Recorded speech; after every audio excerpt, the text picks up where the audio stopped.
Again, Acts chapter 12. But before we get there, in Ephesians chapter 6, verse 10, we're exhorted to be strong in the Lord and in the power or force of His might or His ability. So the strength needed is the active force of the Lord Himself upon the individual. A part of that strength in Ephesians 6, verses 11 through 13, is a particular armor that is to be put on. The armor is mentioned piece by piece in verses 14 through verse 17. The words, be strong, put on the whole armor of God. Take unto you the whole armor of God. That is a call to be prepared. The reason for the preparation is verse 11, that you may be able to stand, which is a position of readiness, firmness, against, that is, opposed to, the wiles, the tricks, the schemes, the maneuvers of the devil. And in verse 13, that you may be able to withstand, that is, the enemy. In verse 12, there is mention of the character and the nature of the warfare that we are engaged in, which further expresses the necessity of the Lord's strength in our life, further stresses the necessity of the armor of God, the need to stand, the need to withstand. But after the exhortation concerning each piece of armor in verses 14 through 17, it is praying always. Praying always. That's relentless praying. Now praying, though not mentioned, has a piece of the armor. It is woven into each piece of the armor. It's an essential part of each piece of the armor. The idea is having your loins girt about with truth, praying. Having on the breastplate of righteousness, praying. Your feet shod with the preparation of the gospel of peace, praying. Taking the shield of faith, praying. Taking the helmet of salvation, praying. And the sword of the Spirit, praying. So though it's not mentioned as a piece of the armor is not complete without praying. So as warriors in the warfare, we need to be praying. And that needs to be relentless. And that brings us to Acts 12. I want to look at verses 1 through 11. We'll just begin, though, with verse 5. For time's sake, reading verse 5 through verse 11. Peter, therefore, was kept in prison, but prayer was made without ceasing of the church unto God for him. And when Herod would have brought him forth the same night, Peter was sleeping between two soldiers, bound with two chains. The keepers before the door kept the prison. And behold, the angel of the Lord came upon him, and a light shined in the prison. And he smote Peter on the side, and raised him up, saying, Arise up quickly. And his chains fell off from his hands. And the angel said unto him, Gird thyself, bind on thy sandals. And so he did. And he said unto him, Cast thy garment about thee, and follow me. And he went out and followed him, and wist not that it was true, which was done by the angel, but thought he saw a vision. When they were past the first and the second ward, they came unto the iron gate that leadeth into the city, which opened to them of his own accord. And they went out, and passed through one street, and forthwith the angel departed from him. And when Peter was come to himself, he said, Now I know of a surety that the Lord hath sent his angel, and hath delivered me out of the hand of Herod, and from all the expectation of the people of the Jews. So in this account, we see the Lord's church there at Jerusalem engaged in this warfare. And they are assembled to pray. And what we read from verses 1 through verse 19 is a source of encouragement for every child of God to be praying always. Our subject is God, our encouragement to relentless praying. It is who God is that should serve as an encouragement to praying and to praying without ceasing. Reading the account, we clearly see a manifestation and an illustration of what Paul would later write in Ephesians 3 verse 20, Now to him that is able to do. He's capable of doing, exceeding, that is greater than, surpassing, abundantly, overflowing, above, that is beyond and more than all that we ask or think. God can surpass and go beyond anything that we could ever ask or anything that we could ever think of asking. So what we read here in this account in Acts 12 should embolden us and teach us and challenge us to relentless praying. And God is our reason to pray. And then to pray again. And then to pray again. God is our reason to pray. On and on. Circumstances are not the reason. If circumstances are your reason for praying, you pray occasionally. But if God is the reason, then you pray without ceasing. So we need to have a reason to pray, and God is the reason. So, God is our motivation to keep on praying. If circumstance is your motivation to prayer, then when that circumstance improves, you stop praying.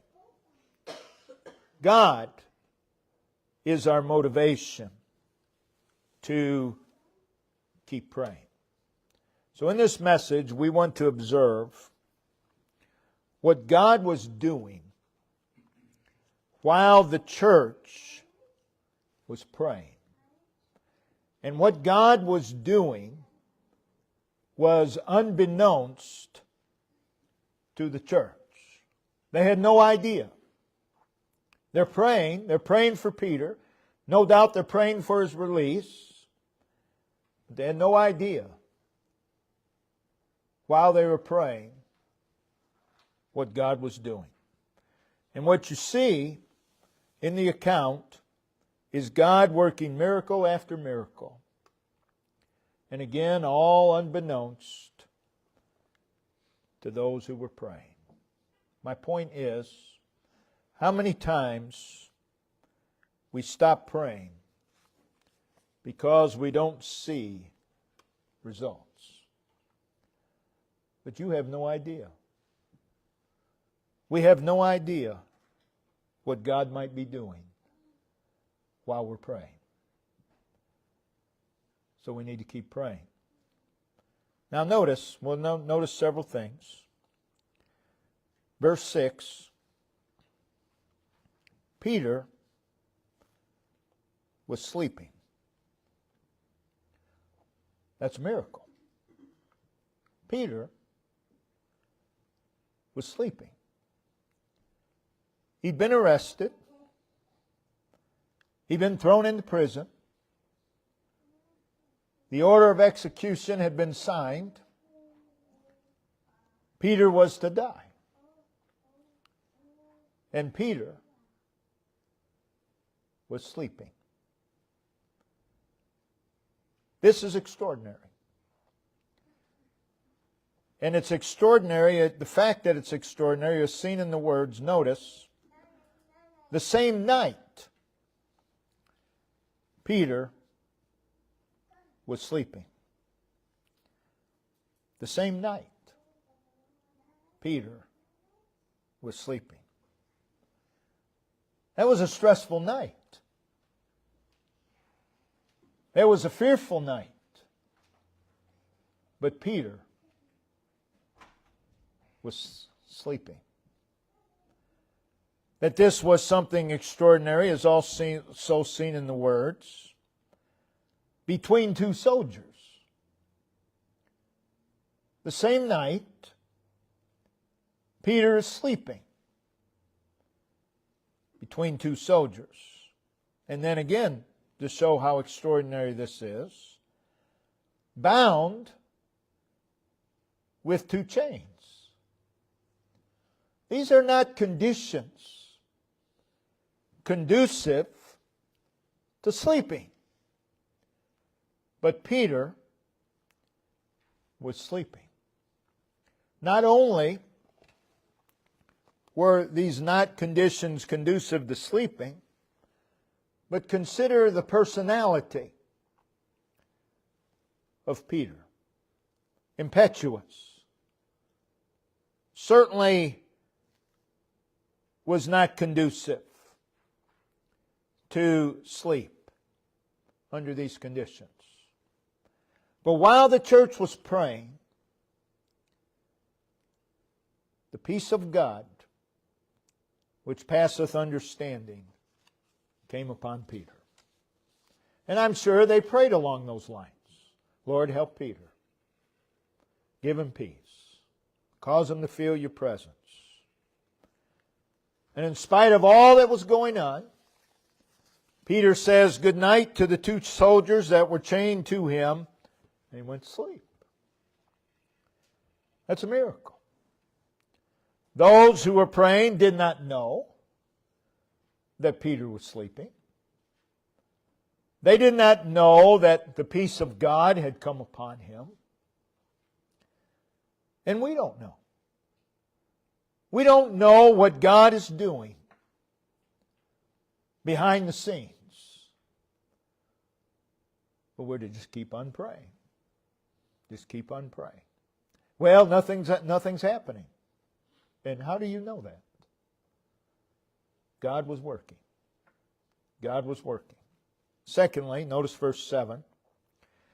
And behold, the angel of the Lord came upon him. The word behold, again, is used to draw our attention to the fact that something remarkable and miraculous happened that night in that prison. It is, behold, the angel of the Lord came upon him.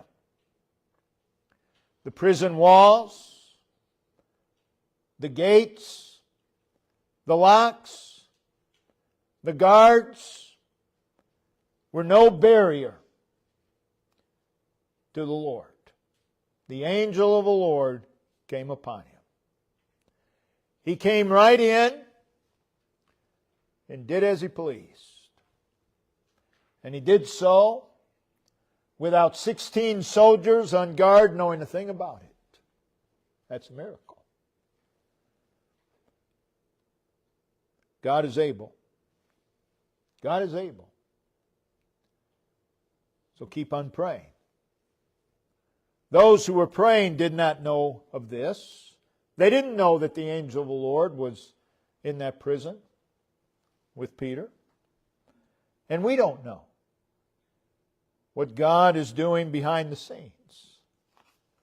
We're to just keep on praying. Also, verse 7. and a light shone in the prison. You see the word "and" just continually through this. It's just one thing after another. A light shone in the prison without the guards knowing a thing about it. God is able. Pray. Keep on praying.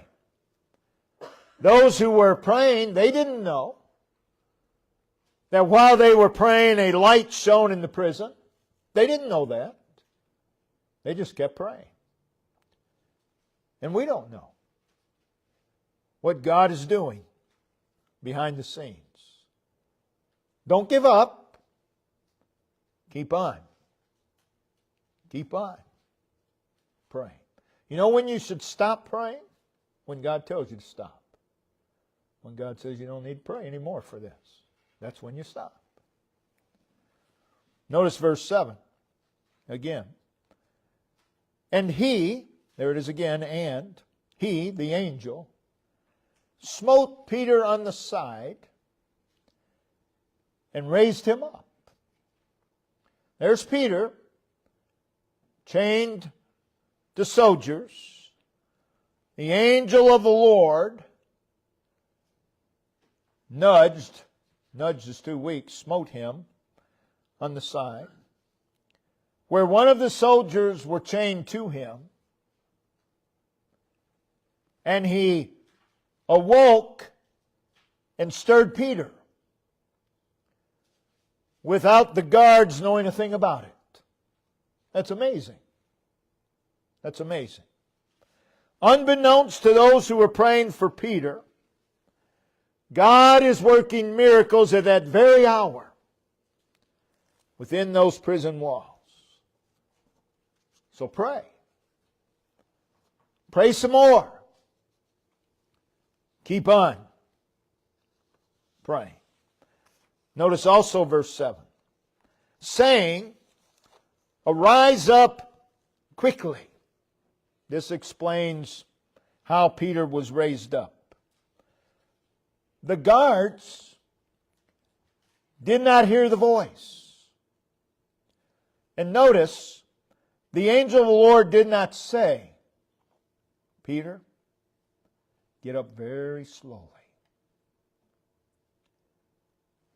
That would make sense. You're chained to guards. Get up very, very slowly. Peter, don't make any noise. Get up very carefully.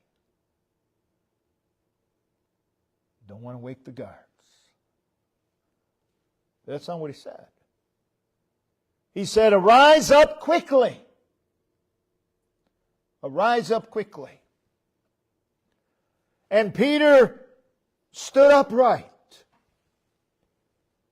without the two guards chained to him knowing a thing about it. How is that possible? God. Again, those who were praying, they didn't know what was going on behind those prison walls. And you and I don't know what God is doing behind the scenes. Just keep on praying. Just keep on praying. Also, verse 7. And his chains fell off from his hands. And the guards didn't know a thing about it. The great emancipator was doing his liberating work behind those prison walls. And those who had gathered to pray for Peter did not know what God was doing behind those walls. They just kept praying. And we don't know what God is doing behind the scenes. Just pray. And then pray some more. And then pray some more. Just keep on praying. Now notice verse 8 and 9. Peter is now standing, unchained. And the angel said unto him, so there's Peter, he's standing, his chains have fallen off, the guards are still asleep. And the angel proceeds to give Peter instruction. Gird thyself. Peter, get dressed. Get dressed. Prepare to follow me. Bind on thy sandals. It was not merely to slip his shoes on, but notice what it says. Bind on thy sandals. It was as if the Lord said, Peter, put on your shoes and make sure you tie them. Make sure you tie them. Again, the guards knew nothing. They have no idea what's going on. So there's Peter. He's dressed. His shoes are on. And he said unto him, cast thy garment, that would be his coat, about thee, and follow me. And he went out and followed him.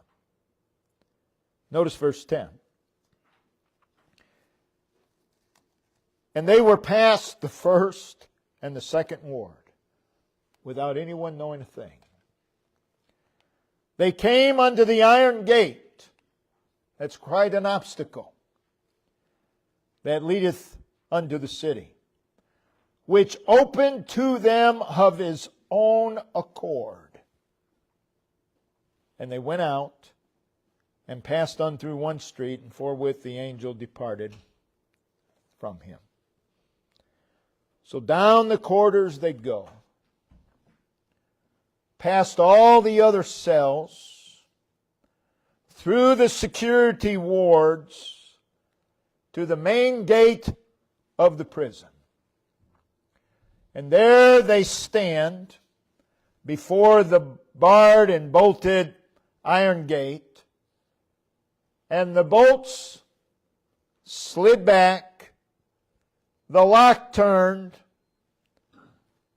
all by itself, and the iron gate swung open upon its hinges. God is working miracles within those prison walls. God is able to do exceeding abundantly above all that we ask or think. No one in that prayer group that night would have thought of any of these things. But again, those who had gathered together to pray, they knew nothing of what was going on that night in that prison. And we don't know. We don't know what God is doing behind the scenes. You see, we have a tendency, depending on how much patience we have a tendency to put God on the clock. And if God doesn't work within our time frame, then obviously it wasn't God's will. We'll just stop praying. We'll go into something else. Well, you don't find that anywhere in the Scriptures. Nowhere. We're to keep praying. Because we don't know. We don't know what God is doing. Well, as you read on, Peter walks out of that prison, still following the angel. He walked the length of the street. And then we read, forthwith. That means without delay, the angel departed from him. And it was at that moment that Peter came to realize that this wasn't just a dream. Up until now, he thought he was dreaming all of this. But it was a reality. And he said, now I know of a surety. Now I know for sure. Now I know for certain that the Lord hath sent His angel and hath delivered, rescued, and released me out of the hand of Herod. Notice it wasn't out of the prison, but out of the hand of Herod. And from all the expectation of the Jews. Their expectation was Peter was going to be put to death. the people that were praying, they're unaware that God was working one miracle after another that night. And we don't know. We don't know what God is doing behind the scenes. Just keep praying. Now notice verses 13 through 17. In verse 12, Peter came where many were gathered together praying. Peter knew they'd be there. He knew what they'd be doing. And as Peter knocked at the door of the gate, a damsel came to hearken named Rhoda. And when she knew Peter's voice, she opened not the gate. The reason is she was so glad. But ran in and told how Peter stood at the gate. And they said unto her, Thou art mad. You've lost your mind. But she constantly affirmed that it was even so. Then said they, It is his angel. In other words, he's been killed. He's been murdered. But Peter continued knocking. And when they, not just she, when they had opened the door and saw him, they were astonished.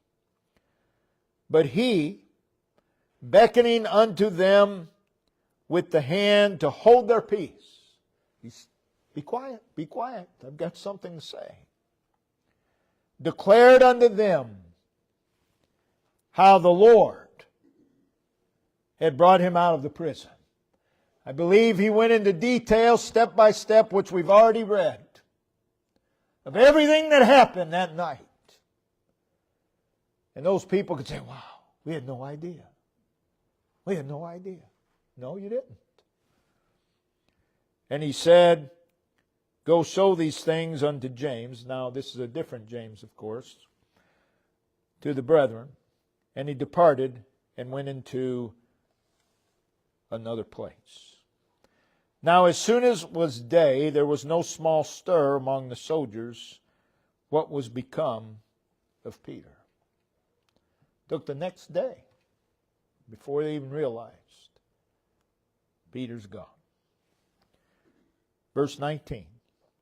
And when Herod had sought for him and found him not, he examined the keepers and commanded that they should be put to death. And he went down from Judea to Caesarea and there abode. We have many things that we are to pray for. Again, our circumstances are not the motivation to pray. They shouldn't be. Sadly, I believe most of the time that's the case, and that's why we don't pray without ceasing. God is the motivation. God is the motivation to take our circumstances to the Lord. They prayed for Peter. That was their circumstance. But the focus, the motivation, is who the Lord is. Our motivation is that He is able to do exceeding abundantly above all that we ask or think. So keep praying.